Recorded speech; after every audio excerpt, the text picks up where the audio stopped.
all of that started to take root in the country in the 80s and manifest itself into what we're living right now, where the beaches now, get tied to tourism and a big push towards the kind of tourism model that we are experiencing in Jamaica now, which I call a plantation tourism model that is happening. So that's the window where it all start to go downhill. Okay, so as we are becoming more aware of what has happened and how we've gotten to this place, how then do we actively go about fixing it? Yeah. And, these are the spaces in which we are moving the direction and the conversation to. How do we fix these issues, right? So I think we have to start with legislation, right? Okay. The one that is in place that gave us no right needs to change. So, you cannot you can't amend the Beach Control Act of 1956, right? The spirit of that law is, it's anti-rights, right? It's not democratic, okay? It's not empowering people, all right? And it's not environmental in nature. So it violates environmental laws, right? It just allows, the minister to grant, development in ecologically sensitive prohibited areas. It requires no consensus. It's just not.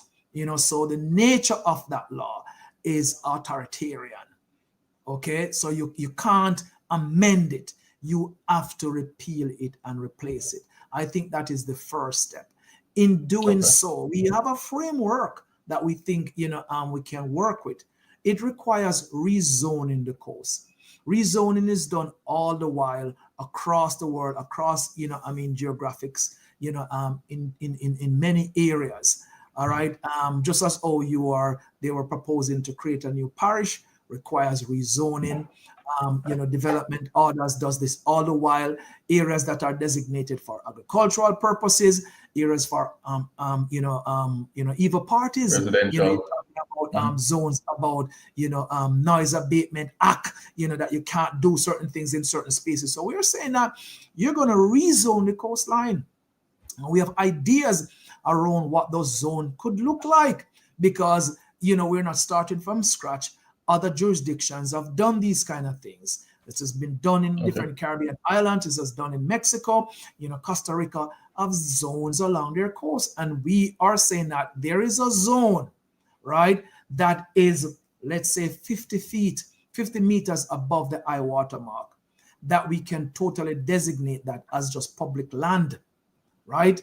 And that will carry, the fundamental rights that Jamaicans deserve, right? Not rights, that is qualified rights. It is general and unfettered. You can go there anytime you want to go there, okay? We are asking for rezoning. We're asking for a zone that also extend 100 meters out into the sea. And that is very necessary, because something that we have not really talked about today is appropriation of the sea, right? Taking away of the sea. And Kevin, if you could project the slide that I have on the screen, I want to use this as an opportunity to expose your audience to what is happening in Jamaica right now. Okay? Just take a look at that. Let's take a look at it for a second. What you're seeing there are the building, the construction of hotel rooms in the sea. All right? Sanders Royal Caribbean, Sanders White House, Princess Senses the Mangrove. What that means is that you and I cannot go back to these spaces. That's done, gone. Now, if the sea is a common heritage of mankind, right? And this is within what we call the Jamaicans economic zone, 12 I think or 14 miles, from the high water mark is territorial space that Jamaica have full jurisdiction over according to United Nations Convention on the Law of the Sea. So we can do what we want in this space. But the government is transferring water right, to hotels to now build rooms in the sea. And this is they're taking away the sea too. So a proliferation of this model across the country means not only that we're losing coastline, but we're losing the sea. So a fisherman who used to push out from this space can't do it anymore, right?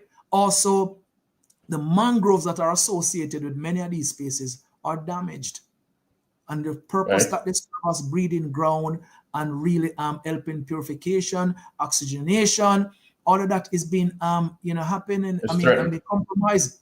And Yes. so this is part of what's happening now, along the coastline. And I want the public to understand that no regulation exists in Jamaica for the building of overwater structures.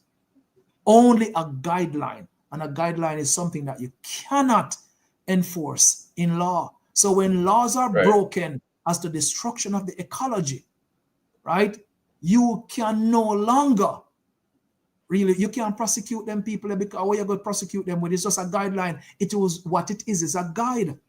So when we talk about rezoning the coastline and we rezone out to 100 meters out into the sea, we're saying that remains for the public to have rights to it, to use it, not just one group of people, but all people. And there's a many things. We can make many cases for this.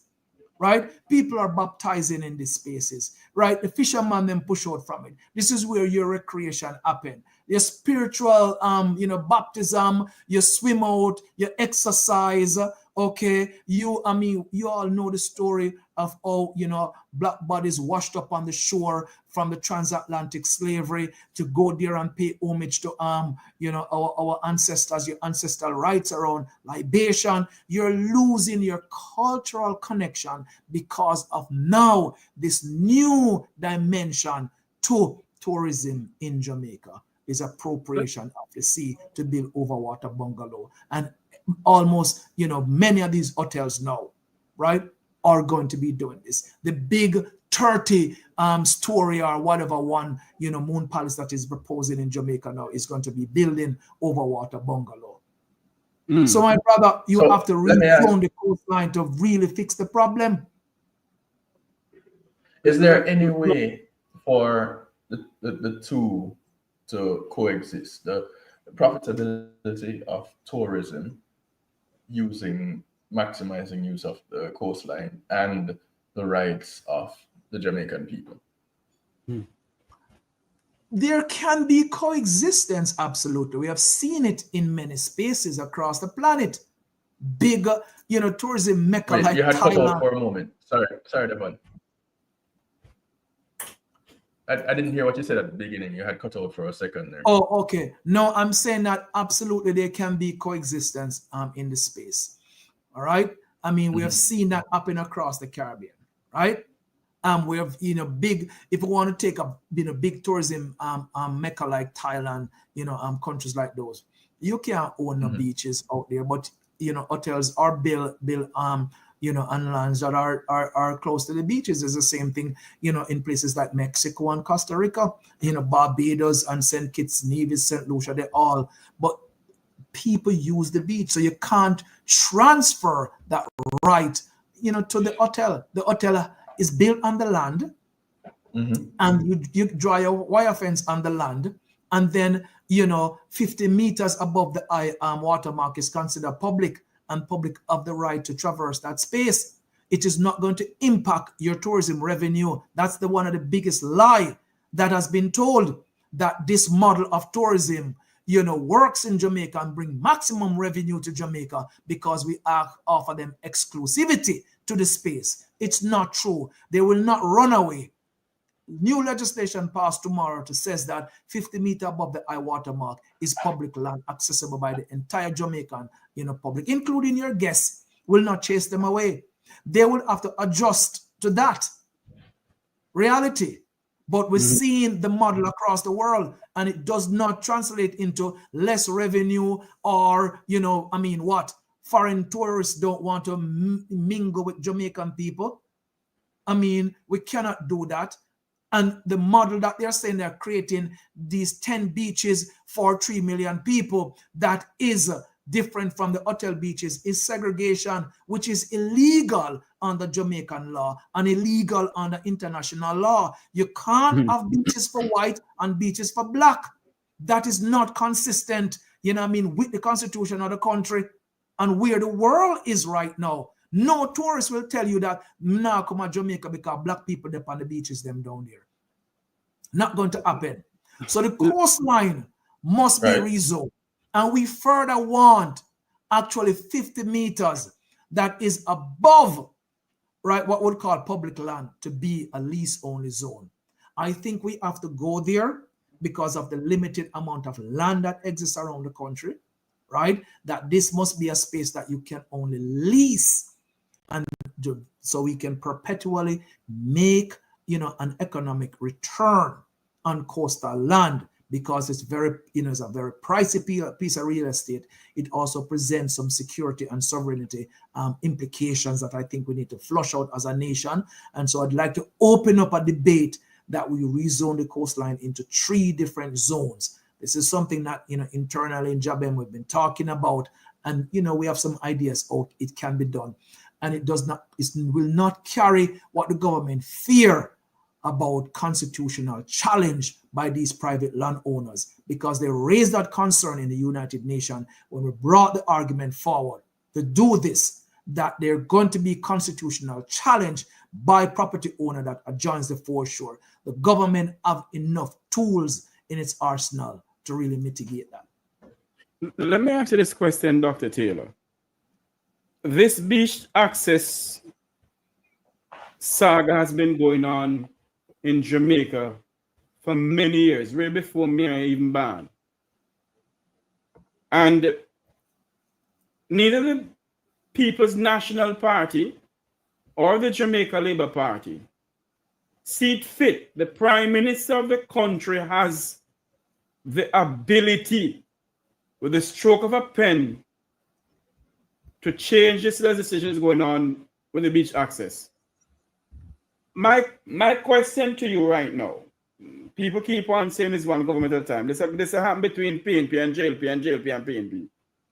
My question to you right now, in all that you're doing and in all that we're fighting to access our beaches, have you approached the opposition People's National Party with this? And when they gain state power, do you believe, Dr. Taylor, that Mr. Golden and his administration, with the stroke of a pen, will do something to change the beach access act in Jamaica for Jamaicans to access the beach freely, sir?